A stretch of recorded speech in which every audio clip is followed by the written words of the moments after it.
Olá, queridos amigos, queridas amigas, estamos de volta aqui com o nosso programa Semeando Espiritualidades, Diálogo e Crítica, e saudamos a todos os que nos acompanham na comunidade Paz e Bem, os que também nos seguem pela Universidade Livre Pampédia e pela Associação Brasileira de Pedagogia Espírita.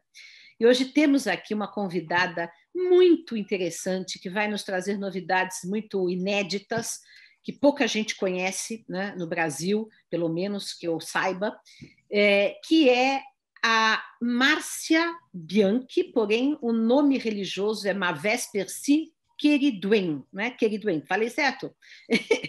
Queriduen. Queriduen. Isso é celta, isso é Quase, celta. quase. É celta, Queriduen é é o celta. nome da deusa grande mãe do panteão galês. Então, nós vamos hoje conversar sobre Wicca. Né? A Márcia é advogada, tem mestrado em Poder Legislativo, é professora universitária, foi durante mais de 30 anos consultora legislativa da Câmara dos Deputados, né? E é sacerdotisa da tradição Wicca. Então, nós primeiro vamos pedir para você, Márcia, contar um pouco da sua trajetória, da vida profissional, religiosa, enfim. Só um adendo, hoje eu sou chefe de cozinha. Ah, é, chefe de cozinha. Eu esqueci desse detalhe. Segunda profissão. Importantíssimo. Eu adoro, eu gosto de cozinhar também. Hoje o que eu mais gosto é cozinhar, né? Se tivesse curso de culinária quando eu fui fazer faculdade, certamente eu não teria feito direito, mas... Você sabe de uma coisa que eu sempre, desde adolescente, sempre gostei muito de música clássica, principalmente de ópera, né? E eu ficava chocada na época. Hoje é uma coisa que eu entendo perfeitamente, que o Rossini, o compositor do Barbeiro de Sevilha, chegou a um ponto que ele parou de compor, parou e foi ser chefe de cozinha. Ele recebia só os amigos. Sabia disso. Tanto que existe o bife à Rossini, que foi ele próprio que criou. É mesmo? Não sabia disso, que interessante. E aí eu achava isso um absurdo quando eu era adolescente. Hoje eu compreendo, porque eu adoro cozinhar também. Mas conte para nós a sua história, Márcia, por favor. Bom, Dória, eu fui criada numa família católica, mas aqueles católicos assim, né? Católico de preencher formulário, né? Religião católica, que ia na missa só nos enterros, casamentos, formaturas. Mas eu, porque comecei minha vida num colégio de freira, eu era bem ligada à religião, né? Então, a religião sempre foi um ponto importante para mim. Eu sou pisciana, né? Piscianos tendem a ter esse lado espiritual mais forte. E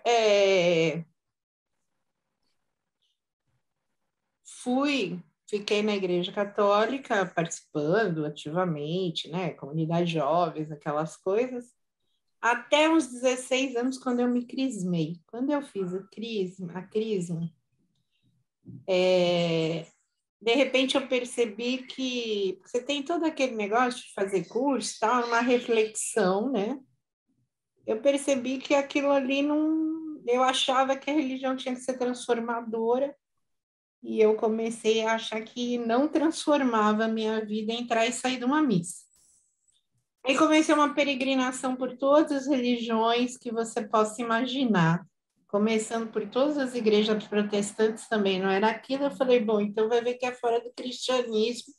E fui buscando, e assim fiquei durante alguns anos, até que eu lidava desde criança com produzir alguns fenômenos paranormais. Aí me aproximei mais de um lado, um approach mais científico de religião. Mas até aí eu já tinha passado de igreja messiânica até sinagoga, eu já tinha tentado ir, entendeu? Mas nada tinha a ver comigo. E eu tinha uma visão muito acentuada, assim, de fantasma, né? Espíritos encarnados e tal. Passei pelo kardecismo, eu estava no comecinho da faculdade, eu me lembro quando eu fui na Federação Espírita aqui em São Paulo, me falaram como é que era a formação longuíssima, né? E aí eu falei, gente, eu vou me formar, acho que eu estava no primeiro ano de Direito, eu vou me formar em Direito antes de chegar aqui a fazer parte desse grupo de médiuns, não. Desculpa, não é para mim. Ô, Márcia, deixa eu só te falar que nós, como espíritas kardecistas, nós somos contra essa formação longa que tem na federação. Aliás, nós Não, somos outsider, né, da gente, era uma federação. coisa assim, É era ridículo. tudo muito longo, arrastado, muito superficial, eu não curti.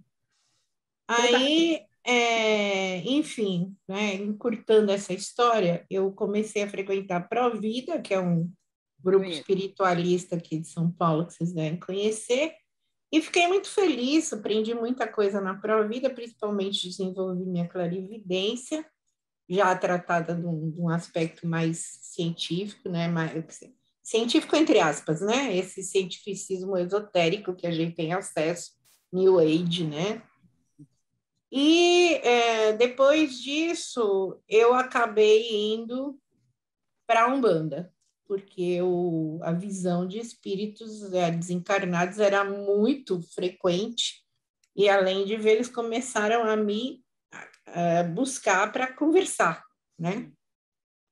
E eu achei que o approach melhor era na Umbanda. Eu cheguei na Umbanda, me apaixonei pela Umbanda perdidamente. Fiquei 15 anos na Umbanda, Juro. até ser mãe de santo, né? Só que e eu era muito feliz como sacerdotisa da Umbanda, porque na Umbanda é muito comum você ouvir as pessoas dizerem que estão lá por medo, porque tem medo de pararem, porque o guia castiga, bababá, o orixá castiga. Eu não acreditava em nada disso, achava um sacerdócio lindíssimo. E se você me dissesse em 1989 que um dia eu não ia ser mais um bandista, eu ia dar risada. Só que nessa época, a minha preta velha, ela passou uns meses me pedindo para comprar vários livros diferentes. E era um tipo de leitura orientada pelo espírito. Ela me pedia para entrar numa livraria, geralmente era ou nos sebos ali da Praça da Sé, ou na livraria Pensamento, e eu escolhia lá alguns livros, e ela me mandava ler da página tal à página tal. E aí, quando você pegava todos os livros, era o mesmo assunto, de várias abordagens. Então, e um dia ela me chegou e falou assim, não, esse mês você vai comprar um livro só. Entra numa livraria grande e compra um best-seller que chama O Poder da Bruxa. E eu li esse primeiro best-seller sobre o Wicca, publicado no Brasil, que é de uma bruxa americana chamada Laurie Cabot. Foi best-seller nos Estados Unidos, foi best-seller aqui. E depois desse livro, assim, aquela religião, que era a religião da deusa, que, pelo que eu estava lendo ali, parecia que eu tinha que morar nos Estados Unidos ou na Inglaterra para praticar, porque eram as origens da religião, vinda da Inglaterra. Mas aquilo ali começou a ficar tão presente na minha vida, com o anseio de prática, tudo. E as pessoas me falavam, junta tudo, né? Que brasileiro junta tudo mesmo. E eu falava assim, olha, não sei por quê, mas instintivamente eu sei que não dá. Né? Hoje nós vamos falar um pouquinho sobre o Wicca, talvez, né? E aí você vai ver que realmente não dá. Mas na época eu nem sabia, só que instintivamente, tá? Acho que a minha alma sabia, né? Que não tinha condição de juntar as duas coisas. E eu fiquei um ano e tanto esgarçada, assim, entre as duas vocações. Entre uma coisa que eu conhecia muito bem, que eu já era dirigente e já tinha pessoas que eu já estava instruindo na mediunidade, já estava desenvolvendo a mediunidade, porque eu fui para Brasília, passei no concurso da Câmara, fui para Brasília, e lá eu frequentei alguns terreiros, não gostei de nenhum, resolvi abrir o meu próprio, né? Meu guia, meu caboclo, pediu o terreiro dele. E aí eu já tinha, nessa época, já estava com o terreiro com 22 pessoas se desenvolvendo na linha de mediunidade. Acontece que nessa época eu fiquei tão assim, eu me sentia um cabo de guerra sendo partido no meio, sabe? Um puxando para um lado, outro para o outro. E aí um domingo eu me lembro que eu estava muito brava, virei e falei assim, olha aqui, guias, orixás, deusas, vocês vão aí, vocês vão sentar e vão resolver. porque eu vou quebrar. Se vocês não resolverem para que lado eu vou e me darem um sinal assim bem claro, eu não vou fazer nada, porque eu vou quebrar, vou pirar. Cheguei naquele dia, bom, domingo, quinta-feira era a gira, né? Fazia uma gira por semana. Foi quinta-feira para o terreiro. Naquela noite, Dora, se você acredita, as 22 pessoas que estavam desenvolvendo mediunidade no meu terreiro, as 22 vieram me dizer que estavam se mudando de Brasília. Nossa, as 22. Nenhuma brigou comigo, nenhuma falou que ia abandonar a Umbanda, pelo contrário, queriam referências de onde procurar para cidades que eu... Era assim, uma era mulher de militar, o marido tinha se transferido.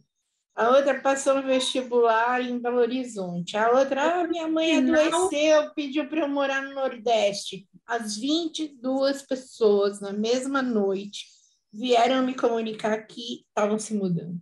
Então foi um sinal da deusa mesmo, hein? De acordo deles, né? Até hoje, eu acho que foi tudo tranquilo, mas decidiram que eu ia ser da deusa. E aí eu doei as coisas do terreiro. Do terreiro e comecei a praticar o Wicca. E era muito difícil nessa época. Não tinha internet, não tinha cartão de crédito internacional para você comprar livro. Não é como hoje, que uma pessoa quer começar nesse caminho, que ainda é relativamente desconhecido, mas nem de longe tão desconhecido como era no começo da década de 90, quando eu comecei, né? E a impressão que você tinha é que você era a única pessoa no país que estava fazendo aquilo. Até que teve uma bruxa brasileira que publicou o primeiro livro de uma bruxa brasileira, foi a Márcia Frazão, lá do Rio de Janeiro, hoje minha grande amiga. E aí é isso. Então, esse foi o começo da história, né? E aí comecei aos trancos e barrancos, como eu falo, eu sou uma verdadeira bruxa vira-lata brasileira, porque eu primeiro passei por uma experiência de auto-iniciação, depois fui conhecer uma tradição e outra e outra. E nesse meio do caminho, o buscador, ele sempre acaba encontrando pessoas boas e pessoas não boas, né? E assim, mas a deusa te conduz, né? Você acaba chegando onde você tem que chegar, até que eu formei meu próprio coven, que já tem 22 anos, né? E acabamos nos transformando na primeira tradição de Wicca genuinamente brasileira. Agora, então, duas perguntas, que eu fiquei muito curiosa, que você, então, nesse caso, quer dizer, agora eu vou falar da linguagem, a partir da perspectiva, a linguagem kardecista ou umbandista. Você nasceu médium, né? Sempre foi médium. Uhum. E você, na Wicca, ainda usa essa mediunidade de alguma maneira? Você vê espírito, se comunica, esse é um ponto. E outro ponto, o que é Wicca? Que é O que você quer que eu responda primeiro? Primeiro, essa curiosidade que eu fiquei ardentemente curiosa. Olha, o que a gente fala na Wicca? Que todas as pessoas têm acesso a todos os dons, né? Então, a mediunidade é um tipo de dom. Você pode ser um clarividente, ou você pode ser um clarividente mediúnico, ou por si só. Você pode ser, porque pode ser, no caso da Umbanda, vou falar da Umbanda, que é a minha experiência, né? Uma coisa é a sua visão, você tem dons de visão. Sim, Outra coisa é a visão do guia, que sim, já aí seria um fenômeno mediúnico, sim, e a sua clarividência não é um fenômeno mediúnico. Mas a gente acredita que todas as pessoas têm acesso a quaisquer dons. Telepatia, o que você imaginar, né? Telepatia, empatia, mediunidade, evidência, né? premonição. Clareaudiência. Todo mundo é capaz de fazer tudo isso. Só que você tem aptidões maiores para uma coisa ou para outra. Daí todo mundo pode desenvolver em tese. Então, no treinamento de uma bruxa ou de um bruxo, o que a gente procura fazer? Descobrir em que dons a pessoa tem mais aptidões e em quais ela quer se desenvolver. Por exemplo, ela é uma pessoa que trabalha em sonhos, Então, vamos trabalhar sonhos lúcidos com aquela pessoa. Tal. Ela prefere clarividência, então vamos fazer exercícios de clarividência. E assim a gente vai fazendo cada pessoa exercer seus dons. Então, a mediunidade se coloca como um dom. Não é um central do culto, não depende a prática de bruxaria não depende da mediunidade, mas você pode ter fenômenos mediúnicos no sentido de que você vai ver espíritos, ou conversar com eles, ou se informar com eles. A gente tem um valor muito importante na nossa religião, que é a ancestralidade. Então, os ancestrais do seu grupo de bruxaria são antigos bruxos desencarnados que se afinizam com o jeito de você praticar a bruxaria hoje e, às vezes, vem te aconselhar, vem te proteger, etc. Então, existe também esse fenômeno mediúnico, inclusive, bem recebido nos grupos de bruxas, né? Agora, você pode ter um grupo de bruxas tranquilamente exercendo a religião sem ter ninguém que tenha um contato com espíritos. Né? Então, independe, mas é uma coisa que agrega. Né? Aceitável. Eu só aprendi onde é o botão do liga e desliga, né? Por exemplo, hoje, se eu for fazer uma cura de uma pessoa, eu me abro para ver o que a pessoa tem. Se tiver a ver com algum espírito, eu vou perceber. Claro. Né? E aí... então, eu falo que... A gente não deixa de ser médium, não dá para deixar de ser médium. Não dá para deixar de ser médium, é impossível. Eu sou, por isso eu sei que a gente não tem impossível. Como. Inclusive, né, hoje, eu não recebo, não incorporo meus guias de Umbanda, mas se eu quiser conversar com eles, eles estão aqui. Não é que eu comecei a praticar o Wicca e eles deixaram de existir, né? Claro. Eles estão aí, me aconselham às vezes, né, em algumas coisas, mas já não faz parte da minha prática religiosa, é bem diferente, né? Então, explica para o público em geral, de maneira bem prática, o que é o Wicca. Bom, o Wicca é a bruxaria moderna, né? Eu pratico uma modalidade de bruxaria que se denomina bruxaria neopagã.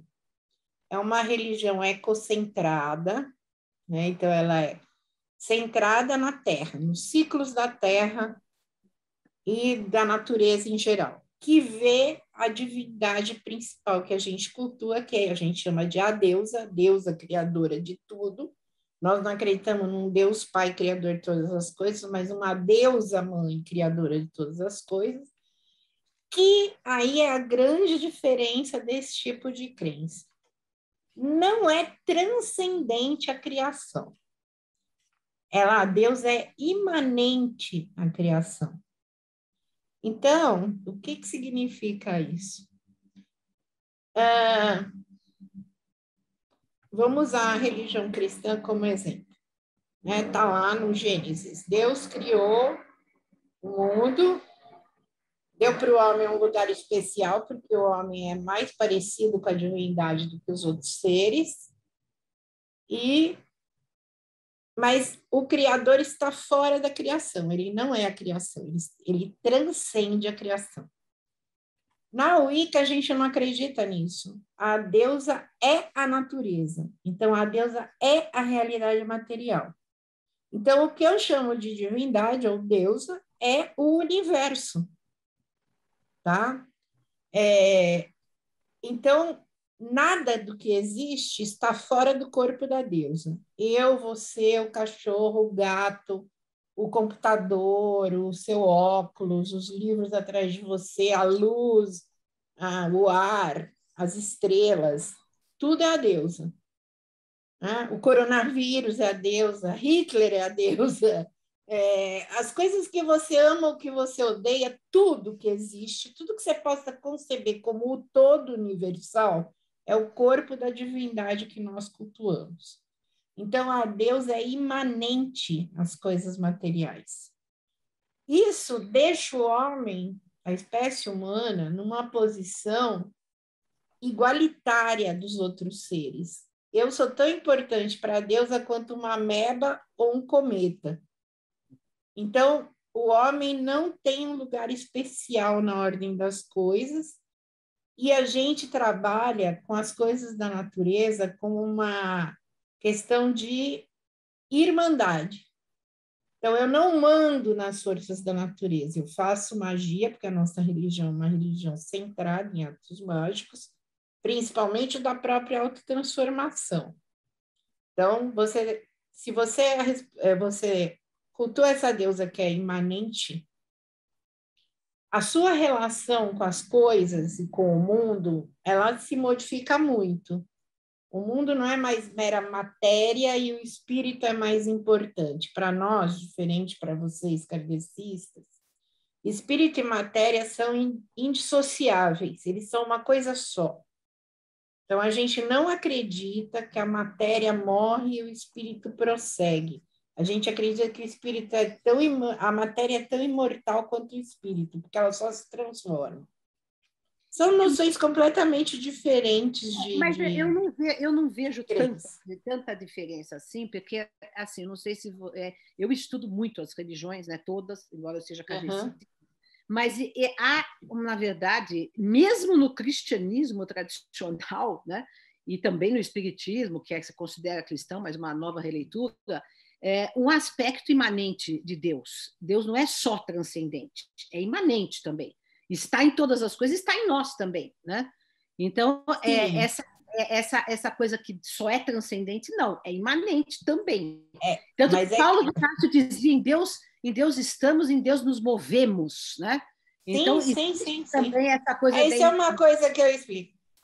Como você é estudiosa, talvez você vai entender melhor eu falando o seguinte, nós somos muito spinozanos, principalmente a minha tradição de bruxaria, né? A deusa, logo a natureza. É mais um panteísmo, digamos assim. Né? Exatamente, nós somos panteístas. É um panteísmo. Né? Agora, eu explico que isso não dê... Oi, desculpa. No espiritismo também não há uma dualidade assim tão marcada entre espírito e matéria, porque o espírito, por exemplo, ele se apresenta vestido de perispírito, que é matéria também. Então, não há uma dualidade. A grande diferença entre a nossa crença em reencarnação, por exemplo, é que a gente não acredita realmente em reencarnação. A gente acredita em eterno retorno. Sim. Então, tanto a gente acredita em metempsicose, quer dizer, a gente pode... Amanhã, eu não sei o que eu vou ser amanhã. Né? Eu vou morrer nessa vida e amanhã a Márcia vai ser, sei lá, um pedaço de um planeta que você nem sabe o nome, ou um pneu de caminhão, sei lá. Né? Nós só sabemos que estaremos vivos no corpo da deusa em algum lugar e que a deusa é indestrutível e que nós também vamos estar vivos de alguma maneira. A nossa religião não tem uma preocupação com o pós-morte, porque a gente não acredita nem em vida eterna, nem em fim de ciclo de reencarnação, porque a nossa crença no eterno retorno é uma crença, a gente não acredita que a natureza tem um motivo, a divindade não tem motivo para ter nos criado. Ela simplesmente cria porque é da natureza dela criar. E isso faz isso choca um pouco, geralmente quando as pessoas são kardecistas e querem se tornar oicanianas, elas se chocam um pouco com a gente não acreditar que o sistema reencarnatório é um sistema de aperfeiçoamento, a gente não acredita nisso. A gente acredita que somos perfeitos, se a gente acredita que somos imperfeitos é porque a gente está iludido. Porque a deusa é perfeita e nós somos a deusa. Essa é uma ideia um pouco também New Age, né? Está presente em várias filosofias. A tradição New Age, né? Todo esse conjunto de coisas que se convencionou chamar New Age, ele bebeu de um movimento que começou no final da década de 50, chamado Retorno da Deusa. Uhum. No qual, por exemplo, Lovelock estabeleceu a hipótese Gaia, né, para dizer que o planeta era uma deusa viva e tal, que é muito o que a gente acredita, né? Mas, menina, eu fugi muito da definição de Wicca, né? Desculpa. Não, mas esse debate é muito interessante. Eu queria fazer uma pergunta dentro do debate que a gente está, que é o seguinte: como é que fica o conceito de individualidade? Porque, porque a gente tem, é muito forte isso, né? E no espiritismo, como tem a reencarnação e é evolutivo, a individualidade se mantém, ela vai continuar existindo, né? A minha noção de eu. Para o sistema de imanência radical, que é o que a gente acredita, um sistema spinozano de crença, né? Filosoficamente falando, a gente, na verdade, acha que qualquer dualidade é ilusória. Então, não existe eu, indivíduo, e você, indivíduo. Existe a grande alma do mundo, a alma do universo, que é a deusa, da qual nós dois fazemos parte. Então, em certa medida, eu sou você e você sou eu. Então, quando eu me relaciono com você, eu estou me relacionando comigo mesma e com a deusa no todo. Então, mas nós não conseguimos, porque nós somos criados dentro de uma cultura de transcendência, né, de deuses transcendentes, você não consegue pensar a não ser como indivíduo. Então, a gente usa a ideia de que somos um indivíduo de uma maneira didática, mas a gente acredita que isso é irreal, isso é uma ilusão que nós vivemos. Só que é uma ilusão da qual a gente não consegue se desfazer. Então, você acaba se relacionando com a divindade como se você fosse um indivíduo. Só que você tem que estar consciente que isso é ilusório, que é a própria divindade agindo no todo. Você é a divindade. Existe uma coisa semelhante no hinduísmo, às vezes, né? Alguns gurus ensinam assim, né? Que você faz parte de um todo e você não tem essa divisão. Tem várias filosofias imanentistas, né? Desde a Grécia. Exato. E a questão ética, né, da Wicca, como é que se põe? Porque uma das coisas que a gente sempre procura aqui no nosso diálogo interreligioso, né, é buscar alguma convergência, e as convergências geralmente estão na ética, né, porque pode haver diferentes visões de mundo, tal, mas as éticas, de alguma maneira, se conversam. Né? Como é que é a ética na Wicca? Bom, você começa pensando que a Wicca não é uma religião de massas. É uma religião de solitários ou de pequenos grupos. Nós somos proibidos de ter grupos maiores do que 13 pessoas. 13, que é o número de lunações de um ano, tradicionalmente é o tamanho dos nossos covens. Covens são as reuniões, as pequenas células que formam a religião. Esse nome vem do latim covenire, ou seja, acordar, são pessoas que têm um acordo entre si.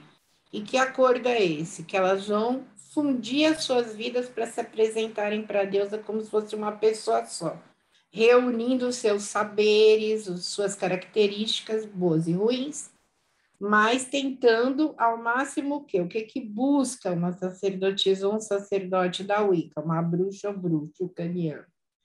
Busca que o corpo da deusa seja cada vez mais equilibrado. Então, começa da sua obrigação de atingir um equilíbrio pessoal, de acordo com a sua interpretação. Ninguém pode mandar no que você acredita que seja o equilíbrio. Então, não tem, por exemplo, nenhum ditado de regras sociais na Wicca. Você pode ser carnívoro, vegetariano, vegano, dá na mesma. Você pode ser fumar, não fumar, gostar de defender o aborto, ou ser radicalmente contra o aborto, ser contra a eutanásia, a favor da eutanásia. Todos esses temas sociais, a Wicca não diz nada. A obrigação de uma bruxa e um bruxo dentro da nossa religião é ser feliz e equilibrar o corpo da deusa. Só que o ser feliz implica em ser livre, e ser livre, às vezes, é muito difícil, porque a maioria de nós gosta muito das suas gaiolas douradas, e a deusa te tira desse conforto das gaiolas douradas, porque ela exige um constante autoconhecimento. Como a gente acredita nessa deusa imanente, quando eu me autoconheço, eu conheço mais a deusa.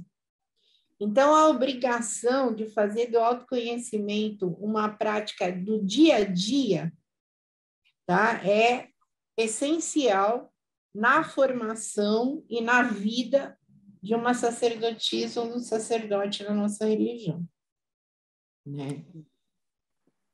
E já me perdi. Não, falando da ética, mas existe algum da princípio? Ética, desculpa. Então, a gente costuma dizer que, como a nossa religião não visa o controle social, sim, não se estabelece uma moral ditada, sim, mas se constrói uma ética que advém justamente dessa sua relação com o todo. Se você é responsável pelo todo, é aquele negócio do efeito borboleta. Eu piscando o olho aqui, eu faço terremoto lá no Japão. Então, a gente acredita, e isso é dito de uma maneira, a gente se refere muito aos deuses de uma maneira mitopoética, né? Então, a gente diz que, como os nativos norte-americanos acreditam, que a deusa é uma grande aranha que teceu a teia da existência a partir do próprio corpo e que cada ser criado tem uma ponta da teia. E o que você faz reverbera pela teia e volta para você. Então, cada ato seu tem que ser pensado nesse sentido da grande teia. Você é responsável por tudo. E, inevitavelmente, você terá o retorno das suas ações. É aquela coisa, se você pegar a bola de tênis e jogar gentilmente na parede, ela vai voltar tranquilinha. Se você der uma pancada com a bola na parede, ela vai quebrar seus dentes. Então, isso é o retorno. Para quem é iniciado na Wicca, a gente faz um voto sacerdotal, quer dizer, é um autofeitiço. A gente se compromete, como nós vamos ter um acesso maior ao poder da deusa, devido aos mistérios, porque é uma religião mistérica, e aí não é mistério de não estar escrito em lugar nenhum, é aquele sentido de mistério das antigas escolas de mistério mesmo. A sua experiência pessoal com a divindade é um mistério. Como que você vai fazer essa ponte, né? Você, no ato, na investidura sacerdotal na Wicca, você se submete a um retorno tríplice pelas suas ações. Então, tudo que eu fizer retornará para mim 3 vezes. Só que tem o outro lado. Tudo que as pessoas me fizerem, eu também sou obrigada a devolver 3 vezes. É um tipo de relação ética que faz você agir com muita responsabilidade, mas também se responsabilizar por ser usando um termo indiano conhecido, um agente do karma. Tá? Então, bruxos não são nem maus nem bons. Bruxos são pessoas que vão ter uma ética determinada por essas bruxos do meu tipo, né, da Wiccanianos, determinada por essas regras. Então, você tem um conselho wiccaniano que diz: faz o que quiseres se a ninguém prejudicares.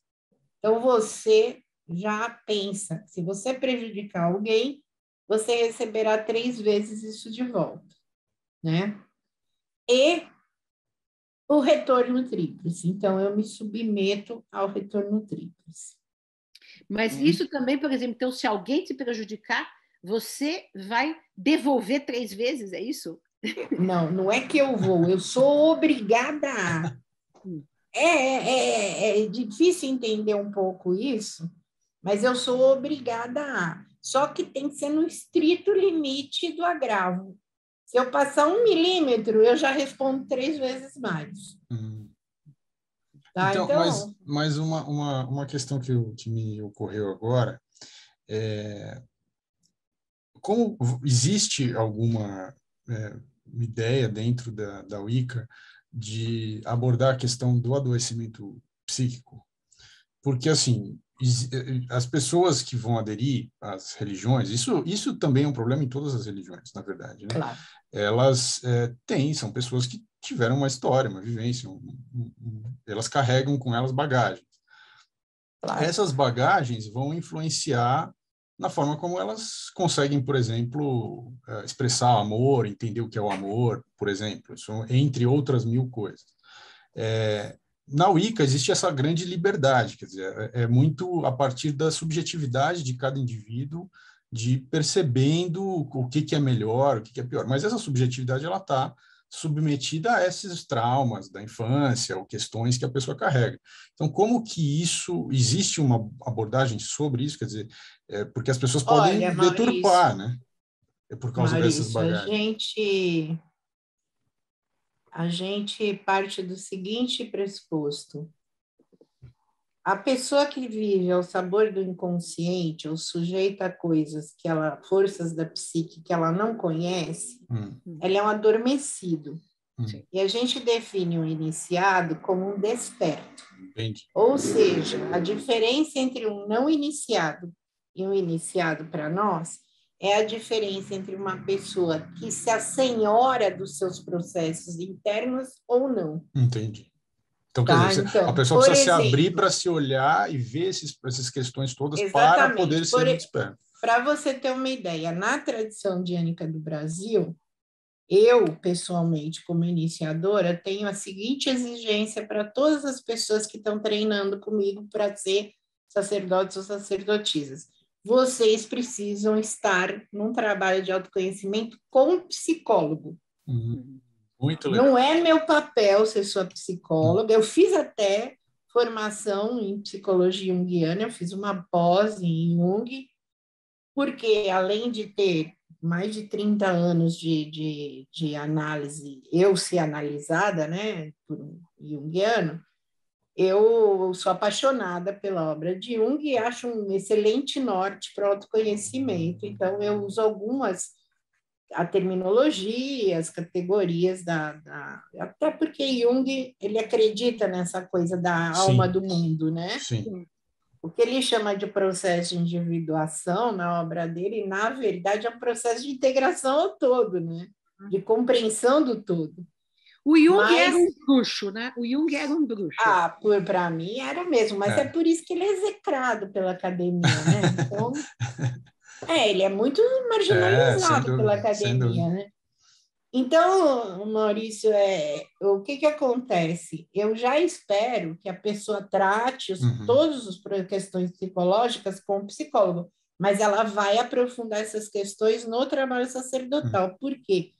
Porque, basicamente, a nossa formação é assim: eu vou conduzir, ajudar a pessoa, porque eu me considero uma mestra, uma companheira de caminho.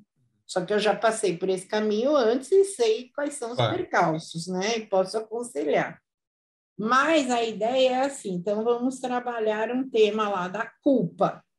Aí vamos escolher uma deusa cuja mitologia trabalha a culpa, como a deusa Rhiannon dos celtas.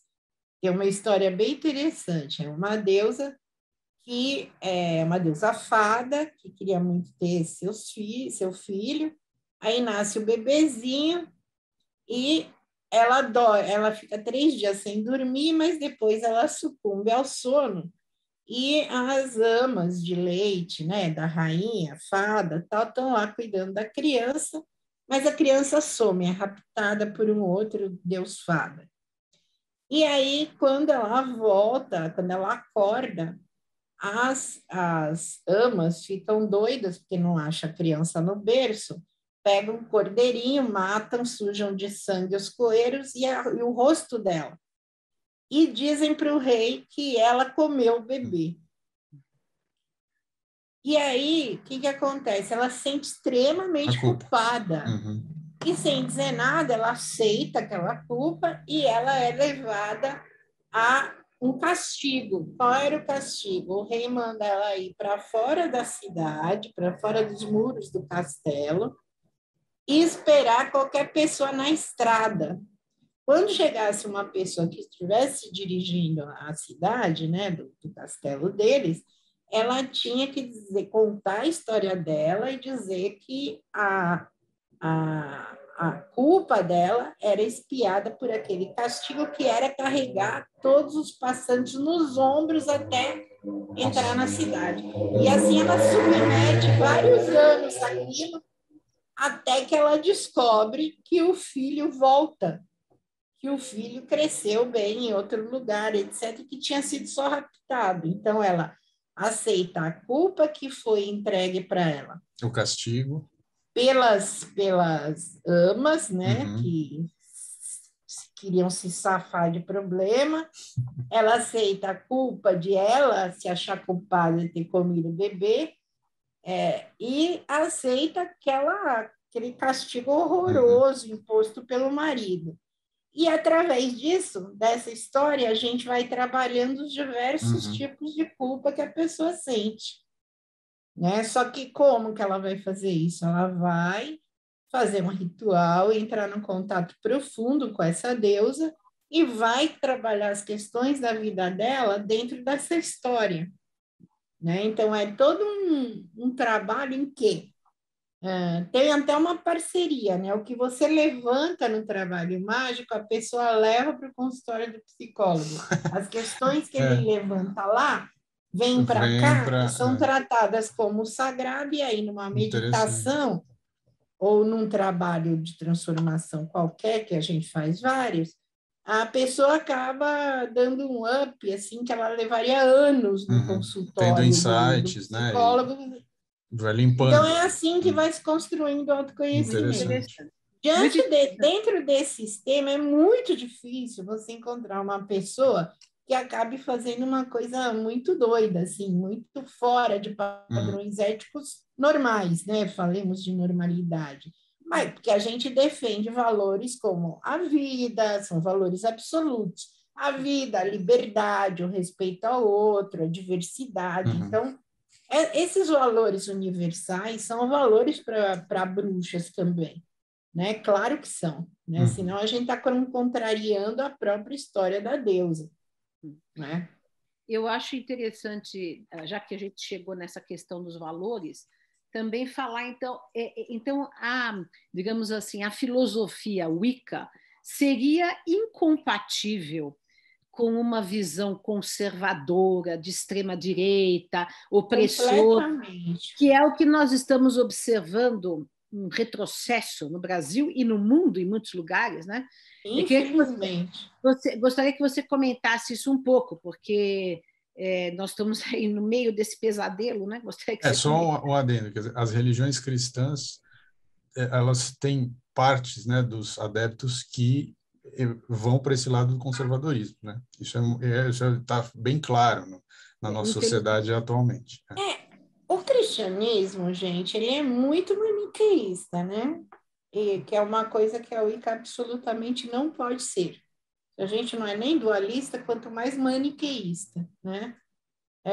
Eu sou o bom, eu tenho um Deus, sou protegida por um Deus bom, e o outro o Deus do outro é o meu demônio, né? Não acreditamos nisso, porque para nós a divindade é uma só. Então, tudo que a gente chama de bem ou mal do ponto de vista individual está na deusa, né? E se está na deusa, o que me define? Eu me defino por afinidades. Eu sou afim, era o que o Spinoza chamava de felizes encontros, né? Felizes encontros aumentam o meu prazer de viver, o meu conatos, e não felizes encontros diminuem. Então, eu me aproximo daquilo que me proporciona felizes encontros. Então, apesar de saber que a deusa é a Madre Teresa de Calcutá e o Hitler ao mesmo tempo, eu me afinizo mais com a Madre Teresa do que com o Hitler. Então, só que eu não posso deixar de reconhecer que as coisas que eu mais abomino também são a deusa. Só que uma parte da deusa que eu escolho não viver. Então, a ética é construída assim. Você não demoniza nada. Por isso que nós não acreditamos em demônio. Né? Quando é comum ouvir essa acusação para bruxas de cristãos, né? Elas cultuam o diabo. A gente nem acredita que possa existir um diabo. Sim. Né? Então, já que não existe, como é que a gente diz, né, que para acreditar em diabo tem que ser cristão, não pode ser pagão, como a gente. Mas essa questão do conservadorismo aí, o problema não é o conservadorismo, né? Apesar de eu abominar o conservadorismo assim, sexual, do comportamento sexual, moral, porque eu acho isso uma coisa absurda, né? Causadora de tantos males, de tantas mortes, né? Tanto massacre na humanidade, que é a repressão sexual. Então, pessoalmente, eu acho isso abominável per si. Mas o conservadorismo político ele é mais grave porque ele é excludente, Exato. né? Ele é excludente e, geralmente, como hoje, infelizmente, a gente vê no Brasil, ele descamba num sistema de necropolítica. O Bolsonaro quer a morte dos que não lhe são agradáveis. Exato. Né? E a morte do preto, do pobre, da mulher, enfim, né? Isso é completamente incompatível, ao meu ver, com ser pagão, neopagão, nos moldes da Wicca. Por quê? A gente tem um aforismo que diz: a deusa ama a diversidade. Se a deusa ama a diversidade, ela ama toda a diversidade, a religiosa, a de comportamento sexual, a de gênero, a de classe social. Então, se a própria divindade é a diversidade, como que eu posso ser misógino, machista, racista, enfim, homofóbico, tudo que... Você pensa, Jair Bolsonaro, é o que eu não posso ser. Bom, eu também penso da mesma maneira. Márcia, infelizmente, nós já estamos chegando no final da nossa... Nossa, como passou rápido. Desculpa, eu espero não ter sido muito prolixa. Não, foi ótimo. Desculpa se eu fui divagando um pouco. Não, é porque acontece que é um assunto muito vasto. Super vasto. As pessoas não conhecem. Verdade. Eu queria lembrar só uma coisa que eu aqui pensando na tudo que você está falando, né? E no seu próprio nome religioso, que você adota aqui uma deusa celta, né? Queridwen, né? Queridwen, né? Queridwen. Eu ia citar o seguinte, não sei se você sabe dessa particularidade, né, que Kardec dizia, né, que o nome Allan Kardec é um nome de um sacerdote druida, portanto, da religião celta. Né? E eu estava aqui pensando... Estudei bastante Kardec. Eu estava aqui pensando se nós poderíamos dizer, né, que o espiritismo é uma espécie de celtismo cristão, né? que assimilou determinadas coisas do cristianismo. Porque também, por exemplo, várias críticas... Interessante, boa pergunta. Porque várias críticas que você fez ao cristianismo, né, são do cristianismo fanático, fundamentalista, sim, né? São, e não claro. de uma releitura, por exemplo, à teologia da libertação, não uma releitura espírita, né? de releituras mais abertas e mais que dialogam mais, digamos assim, né? Com outras vertentes, né? Então, seria interessante. Eu gosto muito de estudar todas as religiões, exatamente porque a gente vai achando os diálogos, as convergências. Eu queria deixar claro o seguinte, né? Eu não tenho absolutamente nada contra a religião cristã. Não, eu só falo assim, porque é como a maioria das pessoas conhece o cristianismo. Sim. Na nossa sociedade, mesmo não tendo sido de nenhuma denominação cristã, a pessoa vai conhecer o cristianismo. Sim. Então, a gente, para fazer didaticamente uma distinção, a gente fica fazendo esses contrastes, né, ou críticas. Mas não cabe aqui nenhuma crítica às religiões, ao fundamentalismo sempre, de qualquer ramo. De qualquer um. Não só dos cristãos. Né? Isso também estamos de acordo. Porque também eu estou no diálogo interreligioso há mais de 20 anos, né? Então, como eu falo, é um tipo de vocação isso também, né? Você ser chamado para o diálogo interreligioso também é um tipo de vocação. E às vezes é difícil, né? Você aceitar algumas expressões religiosas muito diferentes das suas, né? Muito mais para o lado que você não quer viver da deusa. E existem, claro, e merecem ser respeitadas do mesmo jeito, porém, Eu não preciso compactuar com algumas coisas. Sim, sem dúvida. Olha, agradeço muitíssimo a sua presença, a sua entrevista foi ótima. Agradecemos. Quer fazer alguma consideração final antes de nós encerrarmos? Eu queria agradecer, achei muito legal o papo com vocês dois, foi assim super rico. Fico à disposição se vocês quiserem me chamar de novo. E para quem quiser conhecer um pouquinho mais, eu tenho meu canal no YouTube, Mavesper, e também o canal da minha tradição, TDB, Tradição Diânica do Brasil, tá? E para terminar, eu queria falar que o meu nome não é só de uma deusa celta. Meu nome foi construído com a sílaba Ma, que é a sílaba universal para mãe, né? Vem do meu nome Márcia também. Vesper, que é a designação de Vênus, né? Da estrela Vésper, o planeta Vênus, que é a deusa. Si é a deusa grande mãe do Brasil. Si, na língua indígena, das nações indígenas, de várias nações, quer dizer mãe. Então, uma Vésper Si Queridan, né? Então, são 3 nomes de deusas mães, né? No panteão grego, no panteão greco-romano, o panteão brasileiro e o panteão celta. Muito bom. Agradeço. Então, e ficamos aqui convidando vocês até o nosso próximo programa, daqui 15 dias, Semeando Espiritualidades, Diálogo e Crítica. Um grande abraço a todos e todas, um grande abraço, Márcia. Muito obrigada, um beijo para vocês.